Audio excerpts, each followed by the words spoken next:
ମାନେ अपसारण प्रणाली क्वेश्चन गोटे बुझेबी सबुतक करवा आउ किछि देखिया दरकार नहीं परीक्षा रे 5 मार्क धरिकी आसीबा ताहले x - y - 3 = 0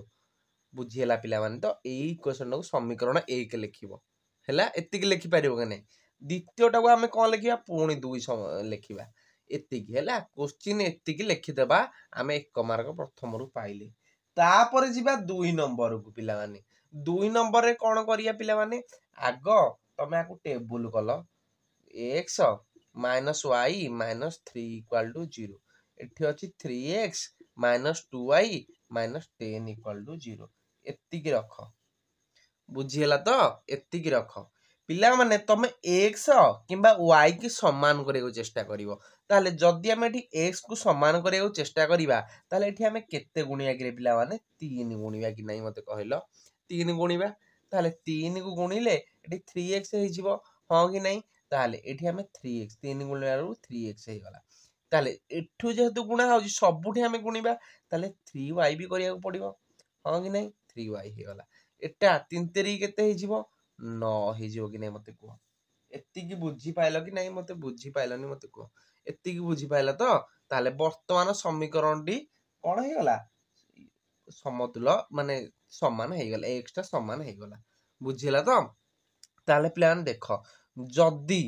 दीटा इक्वेशन हम लिखि दबा आउथरे दीटा इक्वेशन कोन अछि हम लिखिबा हैला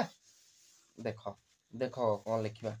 ताले हमर एटा हला 3 एटा एठी लिखि दोछ एठी 3 गुणिचे हम बुझिला तो हमर हे गला 3x - 3y - 9 =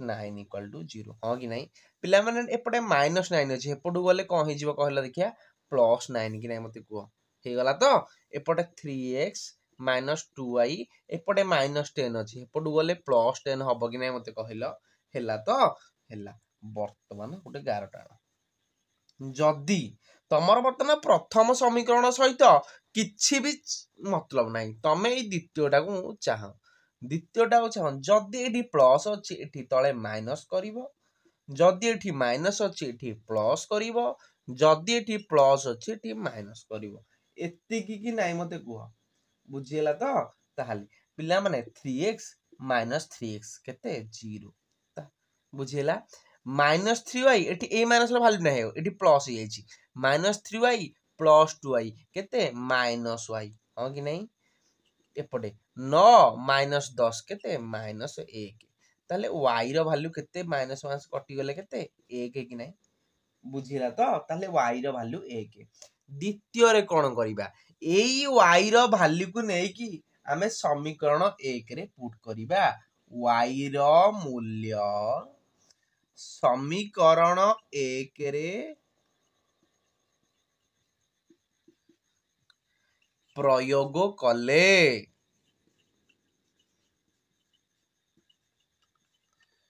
बुझिला ताले समीकरण 1 टा हमर मते कोन कहले अछि x - y - 3 = 0 हां कि नहीं एटा हम एठी 3 गुण छै हला एठी नो हला x माने एठी गुणी के एठी पकै छै x - y - 3 = 0 ताले देखिलो पिला माने x - y जगह हम केते पकेबा 1 -1 एठी माइनस अछि बोली -1 पकेले -3 = 0 ताहाले -1 - 3 केते -4 x - 4 = 0 ताहाले x = केते कहलो -4 अछि पडु गले +4 हबो कि नहीं ताहाले निर्णय समाधान हमर xy केते बाहरिला x बाहरला 4 y बाहरला 1 हां कि नहीं एमिति अपसारण पद्धति जहा भी पडु करी पारिबो कि नहीं मते कुआगो करी पारिबो हैला खाली एतिकी देखि देले वीडियोटा भी हबनी जाई कि बही रे जो क्वेश्चन देइछि केतेडा 7टी क्वेश्चन कि 8टी क्वेश्चन देइछि ताकू सब तक प्रैक्टिस करो खाली लिखि दे कि सार को खाता देखि देले सार मु पाठ करि आनछि सीए नुह हैला हमकु मेन मोटिवेशन ठिकिए आमे स्कूल रे माड़ खाइबा नुह मेन मोटिवेशन होछि आमे परीक्षा रे मार्क रखिबा कारण एटा होछि हमर 10म बोर्ड परीक्षा आ नवम श्रेणी नाही जे खाली सार को खाता रे लिखि दे कि आंसर टा बतई देले सार मार्क दे देले सेही नाही आ ବର୍ତ୍ତମାନ ମା ରଖିବାର କ'ଣ ଇଏ ବର୍ତ୍ତମାନ ଆମକୁ ପରିଶ୍ରମ କରିବାକୁ ପଡ଼ିବ ଏବଂ ଗଣିତରେ ମା ରଖିବା ଏତେ ସହଜ କଥା ନୁହେଁ। ବହୁତ ବଡ଼ ବଡ଼ ପିଲା ଟଳି ପଡ଼ିଛନ୍ତି କାରଣ ଏକ୍ଜାମ ହଲରେ ସୂତ୍ର ହିଁ ମନେ ପଡ଼ିବନି। ଏକ୍ଜାମ ହଲର ପ୍ରେସର କେତେବେଳେ ସୂତ୍ର ମନେ ପଡ଼ିବ ଯେତେବେଳେ 12ଟା କୋଶ୍ଚିନ୍ ଅପସାରଣ ପଦ୍ଧତିର କରିଥିବା। ଏଇ ଗୋଟିଏ ଖାଲି ୟୁଟ୍ୟୁବ ଭିଡ଼ିଓ ଦେଖିଲେ ହେଇଯିବ? ୟୁଟ୍ୟୁବ ଭିଡ଼ିଓ ଦେଖି ସବୁ ପଣ୍ଡିତ ହେଇଗଲେଣି। ୟୁଟ୍ୟୁବ ଭିଡ଼ିଓ ଧରିକି ଖାଲି କନସେପ୍ଟଟା ବୁଝ, ପ୍ରାକ୍ଟିସ କରିବ କିଏ ତମେ। ବୁଝିହେଲା? ଯାହା କହୁଛି ସତ୍ୟ କଥା। ଖାଲି ଦିନ ରାତି ମୋବାଇଲ ଚଲେଇଲେ ୟୁଟ୍ୟୁବ ଦେଖିଲେ ଆମକୁ ସଫଳତା ପାଇବା ନାହିଁ। ସଫଳତା ପାଇବା ପାଇଁ ଆମର ଗୋଟିଏ ମାତ୍ର ରାସ୍ତା, ଆମକୁ ଶିଖରକୁ ଯିବା ପାଇଁ ଗୋଟିଏ ମାତ୍ର ରାସ୍ତା, ଆମେ ଯେତେ ଅଭ୍ୟାସ କରିବା, ପ୍ରତିଦିନ ଦିନକୁ ଦିନ ଇମ୍ପ୍ରୁଭ କରିବା, ତାହେଲେ ଆମେ ଯାଇକି ଜୀବନରେ ଆଗକୁ ଯାଇପାରିବା। ବୁଝି ହଉଛି କି ନାଇଁ? ହେଲା, ତାହେଲେ ନେକ୍ସଟ ଭିଡ଼ିଓରେ ଦେଖା ପଡ଼ିବା। ହେଲା, ଆମେ ପୁଣି ଦେଖାଦେବା ପୁଣି ଏକ ସୁନ୍ଦର ଟପିକ ନେଇ। ଧନ୍ୟବାଦ ପିଲାମାନେ। ପାଠ ପଢ଼, ମନ ଦେଇ ପାଠ ପଢ଼।